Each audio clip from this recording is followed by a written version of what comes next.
तशी कदाचित उद्या 12 वाजता देखील एक पत्रकार परिषद होऊ शकते.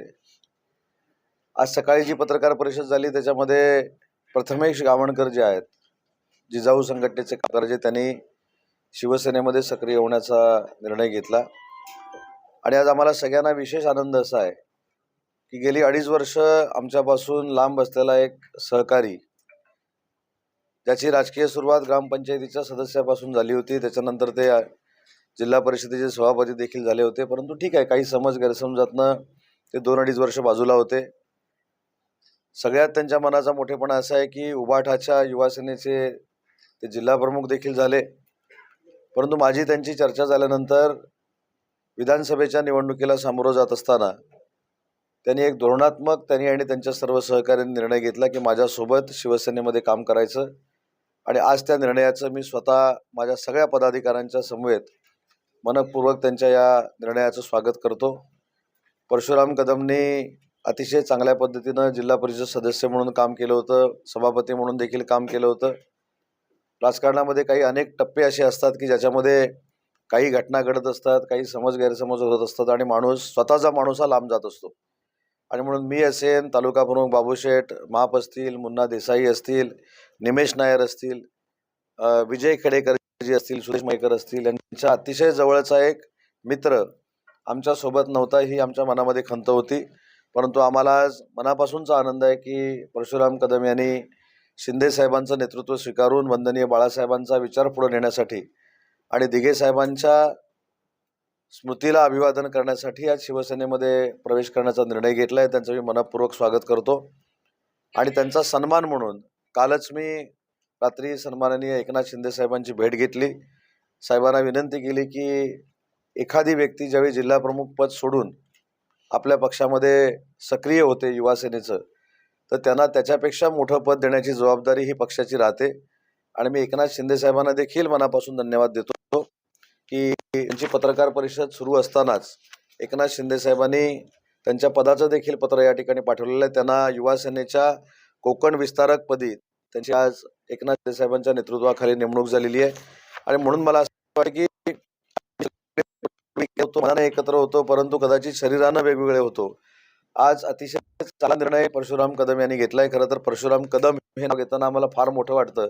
आमच्या सगळ्यांसाठी तो परशुच आहे आणि परशुचं राजकीय नुकसान होणार नाही याची जबाबदारी आम्ही सगळ्यांनी स्वीकारलेली आहे. राजकारणामध्ये पूर्ण ताकद देण्याचा निर्णय आम्ही सगळ्यांनी मिळून घेतलेला आहे. आणि म्हणूनच सगळ्या पदाधिकाऱ्यांच्या समवेत आज परशुराम कदमांचं आम्ही शिवसेनेमध्ये स्वागत करतोय. शिवसेनेत आता आपण शिवसेनेतच आलाय, आपल्याला काय वाटतं? सध्या जे काही घडामोडी झाल्या राजकीय स्तरावर त्याचा थोडासा विचार करता ग्रामीण भागामध्ये आम्ही सर्व सहकारी काम करत असताना एकमेकांचे हेवे देवे हे थोडेसे मिटले सुद्धा पाहिजे. तसं बघायला गेलं तर माझ्या राजकारणाची सुरुवात आदरणीय सामंत साहेबांच्या माध्यमातून, आदरणीय भैया शेठ यांच्या माध्यमातून, आदरणीय आमचे मुन्ना शेठ असतील, आमचे बाबू शेठ असतील, आमचे विजयादा असतील, या सर्वांच्या माध्यमातून सुरुवात झाली आहे. आणि ह्या सगळ्या गोष्टीला कुठेतरी ह्या सगळ्या गोष्टी संपुष्टात येऊन सर्वांचे वाद एकोपाने मिटले पाहिजेत आणि चांगल्या पद्धतीने आणि सर्वच सहकार्याने एकत्र बसून मला त्यांचाही अभिमान वाटतं सर्व सहकाऱ्यांचा साहेब की आज माझ्या निर्णयाचं स्वागत या सर्वच माझ्या सहकार्याने केलं, त्याबद्दल त्यांचेही मनापासून स्वागत करतो आणि त्यांचे आभार मानतो. आणि यापुढे आम्ही सामंत साहेबांच्या विजयासाठी वाटेल तो असा प्रयत्न करून प्रामाणिकपणे साहेब तुमचं काम करायचा आणि मी आज निर्णय घेतला. आपल्या सोबत असणारे उदयमनेंना काही वेळेला उमेदवारी दाखवली, निष्ठावंतांमध्ये डावले जाते, ती खंत तुमच्या मनात आहे? हा, ती सुद्धा खंत असते. साधारण तसं बघायला गेलात तर बने साहेबांना एखादं प्रामाणिक शाखा प्रमुखांना जरी पद दिलं असतं तरी सुद्धा त्याचं निर्णयाचं स्वागत झालं असतं. परंतु आमच्या सुद्धा राजकीय कारकिर्दीमध्ये जर काम करायचं बघायला गेलात तर लोकांची कामं करणं हा प्रथम आमचा थोडा हेतू असतो. सामंत साहेबांच्या माध्यमातून तो हेतू चांगल्या पद्धतीने पूर्ण होऊ शकतो याची मला खात्री या हल्लीच्या निर्णयामुळे 100% वाटली. त्यामुळे आम्ही निर्णय घेतला. आणि सध्या दाढीचेच दिवस आहेत. साहेब हे घाला. आणि काय विचार सांगा. नाही, हातकंबा जिल्हा परिषद गटातून आपण सावंत साहेबांना किती मतं देऊ शकता किंवा काय तुमचं ठरलं काय? कोणाबरोबर? तसं बघायला गेलात तर आम्ही खासदारकीच्या वेळेला उद्धव बाळासाहेब ठाकरे या पक्षाला साधारण एक 5,400 मतदान झालं होतं. परंतु आम्ही सर्वच प्रामाणिकपणे जर काम केलं तर माझ्या मते सामंत साहेबांना 9.5 ते 10,000 मतं होऊ शकतं त्या ठिकाणी. लीड होऊ शकतं. हा. उदय बनेंवरती अन्याय झाल्यानंतर निष्ठावंत गावाला नवीन आलेल्या दिली त्याने काही घडामोडी वेगाने मतदारसंघात घडल्या. आज त्या निष्ठावंतांनी एक अपक्ष म्हणून उमेदवारी अर्ज भरलाय. काय नेमकी आपली नाही, उदय बनेंची तुम्ही राजकीय कारकीर्द जर बघितली तर मी त्यांची राजकीय कारकीर्द मी असेल, बाबू शेटणी असेल, आम्ही सगळ्यांनीच असेल, इव्हन सुदेश मयेकरनी असेल, आम्ही कॉलेज जीवनापासून बघितलेले आहे. ते उपविभाग प्रमुख होते. अतिशय चांगल्या पद्धतीनं वंदनीय बाळासाहेबांचा विचार या संपूर्ण रत्नागिरी तालुक्यामध्ये नेण्यामध्ये त्यांचा सिंहाचा वाटा आहे. 45 वर्ष त्यांनी शिवसेनेमध्ये प्रामाणिकपणानं काम केलं. ठीक आहे, त्यांनी फॉर्म भरला, हा लोकशाही त्यांचा विचार आहे, परंतु 45 वर्षामध्ये निष्ठावंत असताना सुद्धा त्यांच्या पदरी काय काय आलं, हे माझ्यापेक्षा ते चांगलं सांगू शकतात. एकदा तर जिल्हा परिषदेचे उपाध्यक्षपद दिलं होतं, त्यांची निवडणूक निघाली आणि 2 तासामध्ये षडयंत्र उपाध्यक्ष देखील सोडायला लागलेलं होतं, परंतु त्यांनी ते सोडलं होतं. दुसरी एखादी व्यक्ती जर असती तर आकांडतांडव केला असता, अन्य काही गोष्टी केल्या असत्या, परंतु निष्ठा काय असते ही स्वतः त्यांनी दाखवून दिलेली आहे. अनेक वेळा त्यांच्याबद्दलचा एक फार मोठा गैरसमज आणि संभ्रम आम्ही कोणी केला नाही, तर त्यांच्याबरोबरच असणाऱ्या सहकार्याने करून त्यांना बदनाम करण्याचा प्रयत्न केला होता आणि त्याची सगळ्याची पोचपावती पुन्हा फळ काय असतं किंवा 3 दिवसापूर्वी कळलेलं आहे. आणि म्हणून मला असं वाटतं की त्यांनी जो अर्ज भरलेला आहे त्याच्यावर मी टीका टिप्पणी करणं किंवा मी त्याच्यावर बोलणं हे योग्य नाही. पण भविष्यामध्ये 2 उदय जर एकत्र आले तर भविष्यातल्या राजकीय कारकिर्दीमध्ये दोन्ही उदय एकत्र राहून चांगल्या पद्धतीचं संस्कृतीचं राजकारण करू शकतात असं माझं मत आहे. काय भविष्यात दोन्ही उदय एकत्र येण्याची शक्यता आहे किंवा येऊ शकतात. आणि मी असं काय म्हटलं बघा, मग आता तुम्ही वाक्याचे अर्थ जसे लावाल तसे. मी असं म्हटलं की त्यांनी अपक्ष म्हणून जो फॉर्म भरलेला आहे तो एक लोकशाहीतला विचार आहे. 45 वर्ष त्यांनी निष्ठेनं काम करून त्यांच्या पदरी काय आलं हे माझ्यापेक्षा त्यांना माहिती आहे.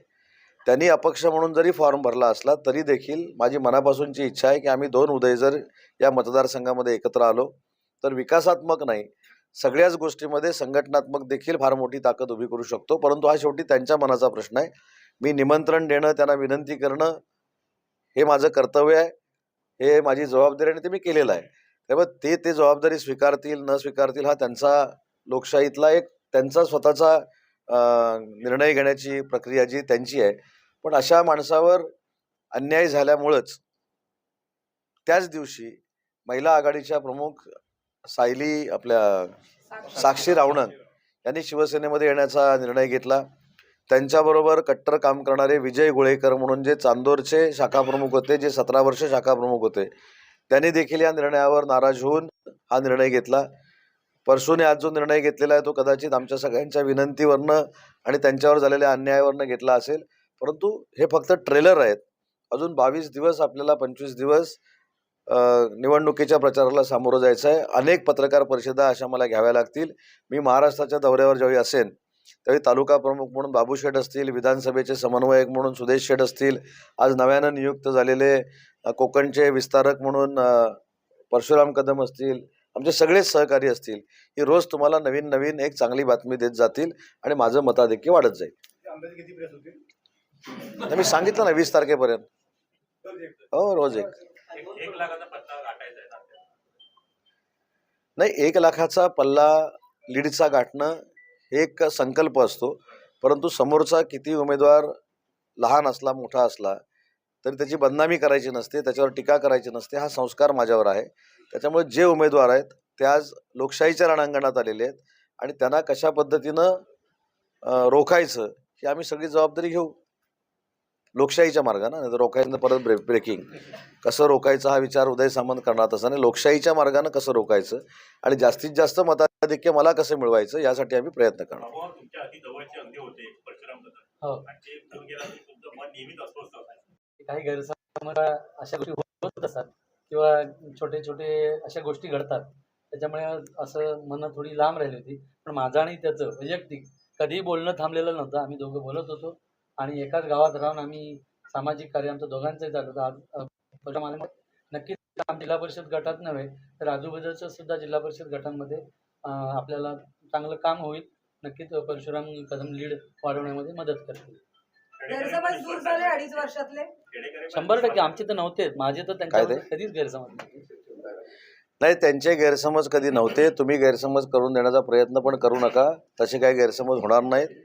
आज उजव्या बाजूला परशुराम कदम जरी बसले असले तरी बाबूमापना असं वाटणार नाही की ते उजव्या बाजूला बसलेत आणि डाव्या बाजूला बाबूमाप जरी बसले असले तरी ते काय पदानं मागे आले तसं त्यांना वाटणार नाही. दोघेही मित्र आहेत. आम्ही कुटुंब म्हणून काम करतो. पक्ष हे माध्यम आहे आमचं, पण आम्ही सगळे कुटुंब म्हणून काम करतो आणि ह्याचे रिझल्ट तुम्हाला 23 तारखेला दिसतील. ठीक आहे, धन्यवाद.